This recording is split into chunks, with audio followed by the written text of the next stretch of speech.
Good afternoon. Thank you all for coming today. We are pleased to be here today with the Missouri Legislative Black Caucus members to discuss criminal justice reform. Missouri is ranked 10th in the nation for percentage of our population incarcerated. I'm thankful our colleagues on the other side of the aisle are prepared to have a serious conversation about criminal justice reform. If we want to truly address crime in our state, we must end counterproductive practices that come down harder on low-income defendants and make it more difficult for past offenders to find jobs and contribute to society. We must stop imposing financial conditions on the poor defendants that can never hope to meet them and further punishing them quite predictably when they fail to meet them. We need to dismantle barriers that keep nonviolent offenders, especially those convicted of low-level drug offenses, from landing good jobs upon release and preventing them from fully participating in the duties of citizenship. We also must ensure that the rights of children are protected in juvenile court proceedings. And when the system does fail and leads to wrongful conviction, Missouri needs to do right by those people when they later are exonerated. If we can do these things, it will build trust in the system, and Missouri will be much better for it. I'd like to turn it over to Black Caucus Chair Representative Steve Roberts to highlight the legislation today. Good afternoon, everyone, and thank you for being here today. I just want to take some time to briefly discuss House Bill 666. I know I didn't pick the number, and then allow some of my members to talk about their bills as well. For me, criminal justice reform, it's something I hold very dear to my heart. It's one of the reasons I ran for elected office in the first place. House Bill 666 is, it's a cash bail reform bill, and it's particularly timely given the state of the judiciary we just had with Chief Justice Zell Fisher. A lot of the aspects of the bill mirror the sentiments that the Chief Justice discussed as far as how we incarcerate our defendants. Particularly, examining someone like other states are starting to do now by determining, is this person a threat to a victim? Are they a danger to society? Or are they likely to return to their next court date? Too often, what happens is you've got a defendant who what might seem to be a reasonable bail, but because they're poor, simply can't afford to pay it, and they sit in jail and wait. And we know all the negative cascading effects that can happen to that, from losing your jobs to having your children left behind and neglected, or situations where someone who's just sitting in jail waiting and they plead to an offense they didn't commit because they can't wait any longer. So I'm really hopeful we can get moving behind this and reform our system in a more fair way. And now I'd like to invite Representative Gray to come up to talk about his bill. Hi, I'm Representative Gray. I'm here to talk about House Bill 415. House Bill 415 is just a very simple bill. It requires our court system to offer indigent defendants who have been determined to have insufficient income to do community service.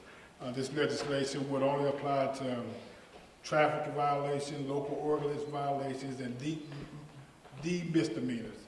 And it would just keep people out of jail and having fines where they couldn't afford them, and so you won't have that snowball effect. It's like I said, it's a simple bill, but I think it would help our community by just giving them community service instead.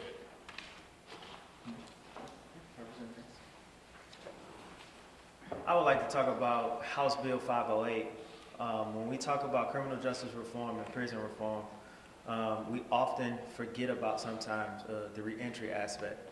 And when we talk about the reentry aspect, we talk about jobs, we talk about education, we talk about folks becoming upstanding citizens. One thing we forget about is their right to vote.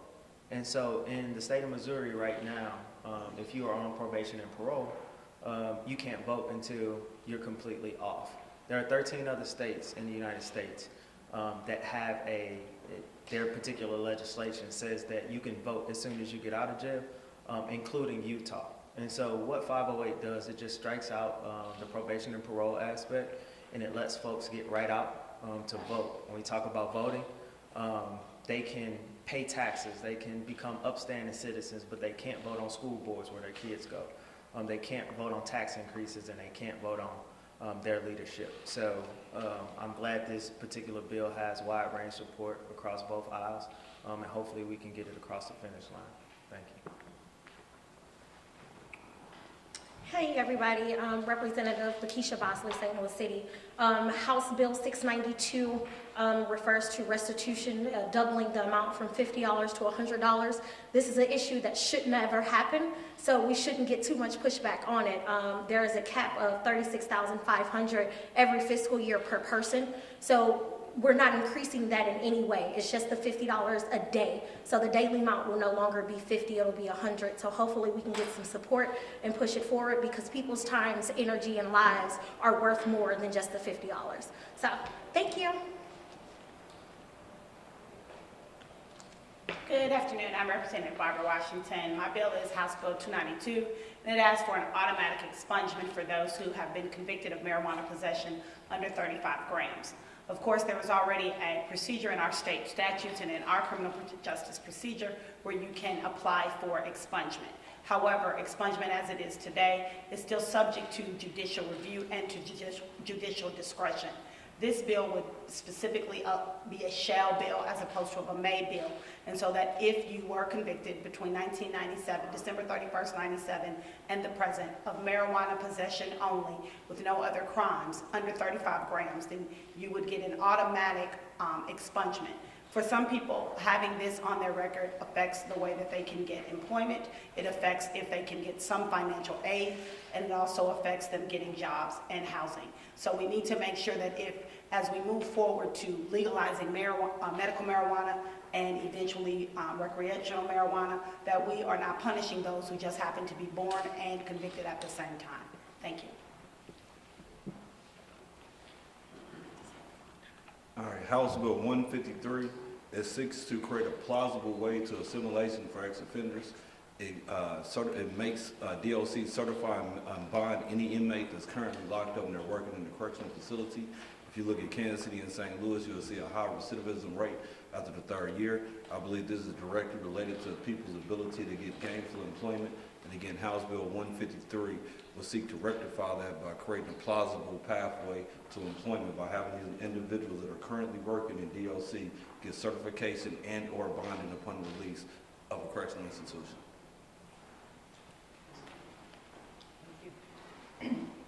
Ingrid Burnett, District 19, Kansas City. House Bill 42 simply prohibits juveniles from waiving their right to counsel under certain circumstances to assure that they are going to get adequate counsel. If they do decide to waive their right to counsel, it's done on after they have had some counsel about what that would mean for them legally and perhaps the consequences it would have on the rest of their lives.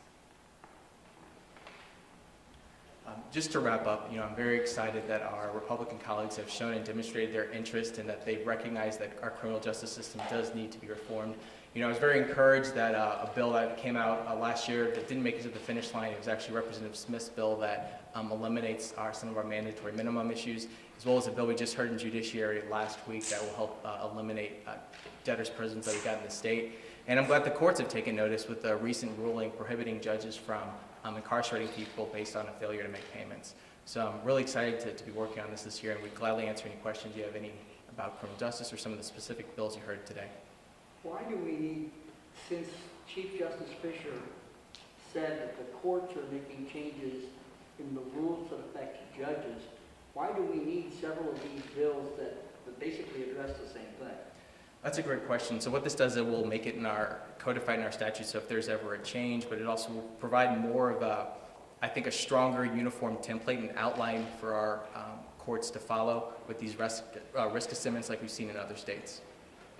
Steve, if you would discuss the dividing line between who should be held behind bars pending trial and who should not. Is it simply violent, non-violent? Is it something else? I think, honestly, it's a case-by-case situation. I mean, if you've got someone who's poses a real threat to a victim or to society, if it's a murder first, something like that, then I think that's a situation where, a person needs to be confined regardless of whether they can pay their bail or not.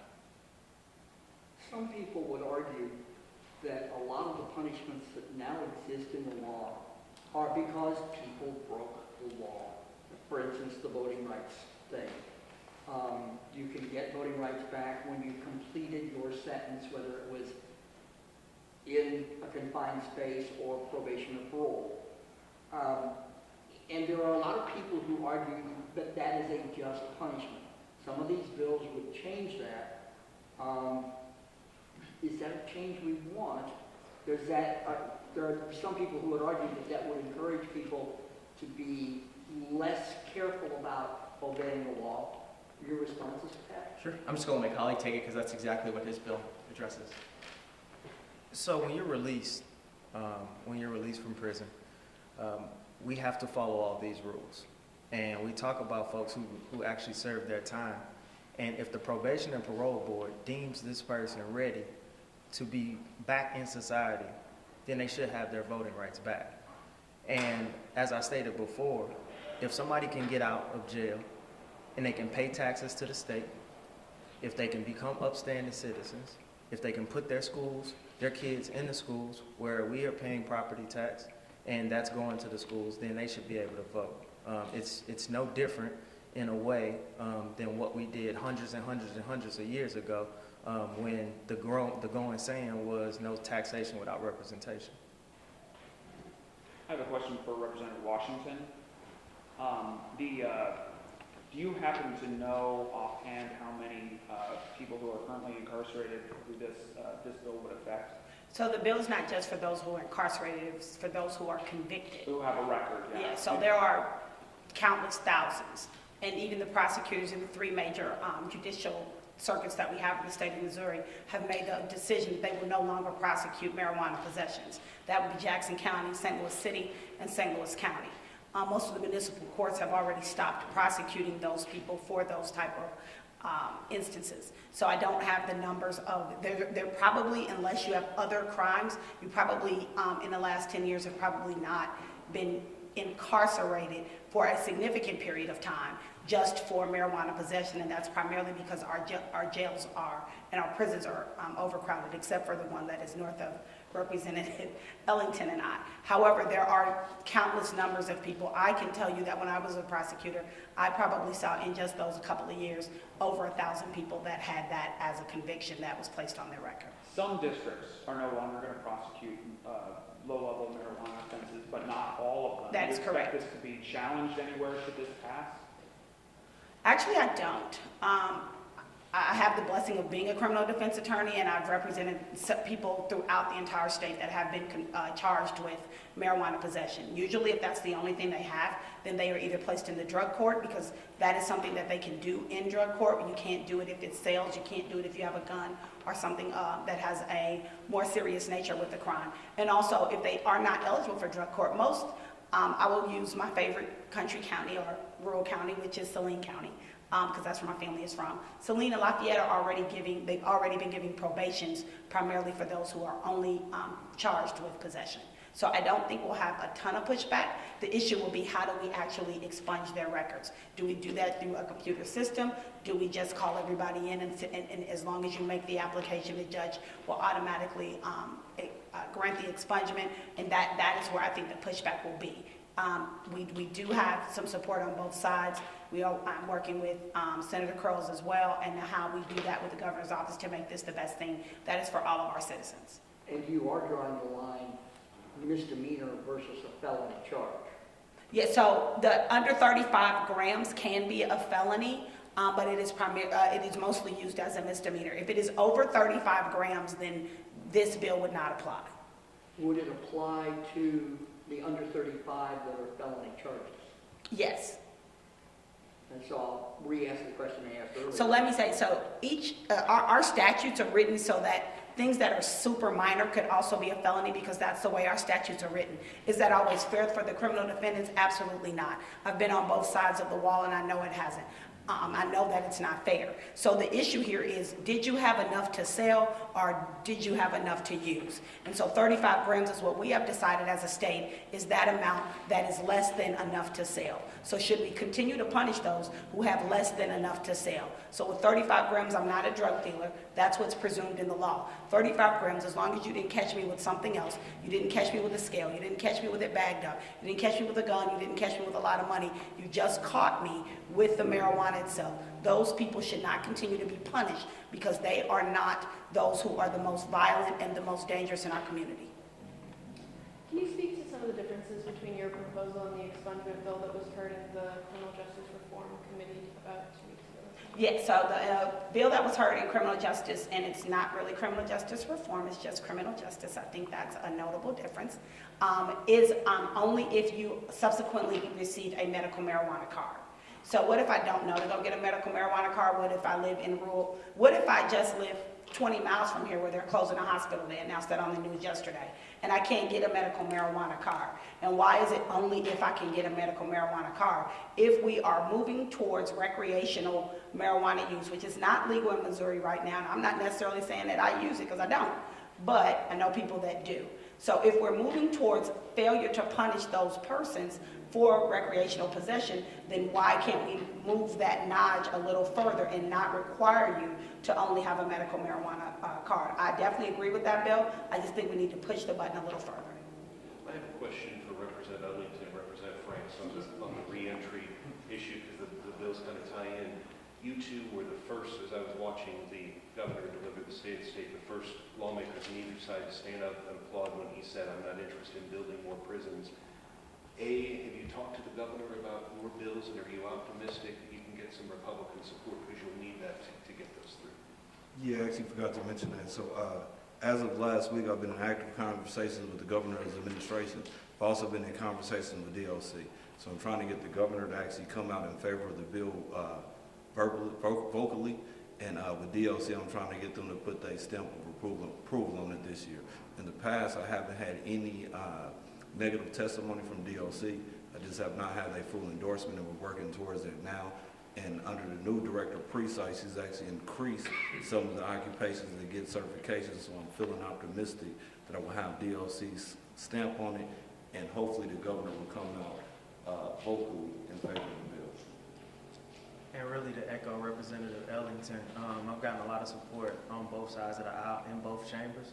I've actually been meeting with Republican legislators on both sides to basically explain the bill. And if folks look it up, HB 508, they'll see the co-sponsorship that has over 15 sponsors, and it's growing, as well as Democrat and Republican. And I have talked to the governor and the governor's administration about actually supporting the bill. So.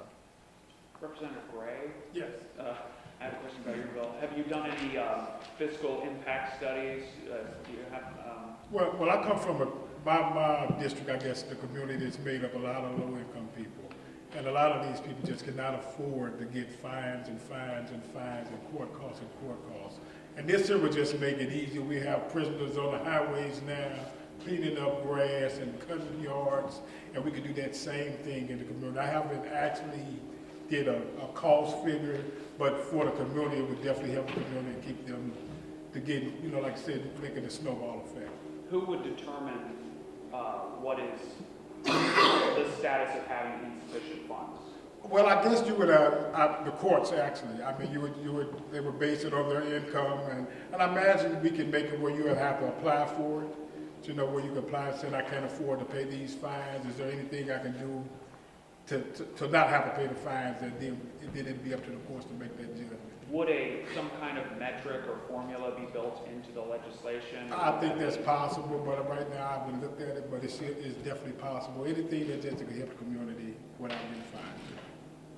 Several of you have mentioned people who are held in jail because they can't afford bail, even though they've not yet gone to court, they haven't even addressed the charges that have been lodged against them. Nobody has mentioned more funding for the public defender system, which might speed up some of those folks who are in getting out until their trials actually happen. Although nobody's mentioned that today, is that still a priority for the Congress? It definitely is, and I actually talked about it last week at our press conference, and it was. But as you well know, that's something that has to go through the budget process. And so today we're highlighting legislation and statute changes that we have filed. But yes, there is no criminal justice reform without fully funding our public defenders. And exactly to what you said, one of the biggest issues we have is folks sitting in jail for way too long and not having adequate representation. Our public defenders have met with us many times, and of course through the budget hearing process, to lay out where the where they're having to put their focus and how they're trying to juggle all of these things without adequate funding. So yes, public defender funding is one of our #1 priorities in the budget process, and I can expect you'll continue to hear our budget team talk about that as that process goes on. Any other questions? Okay, thank you all so much for being here.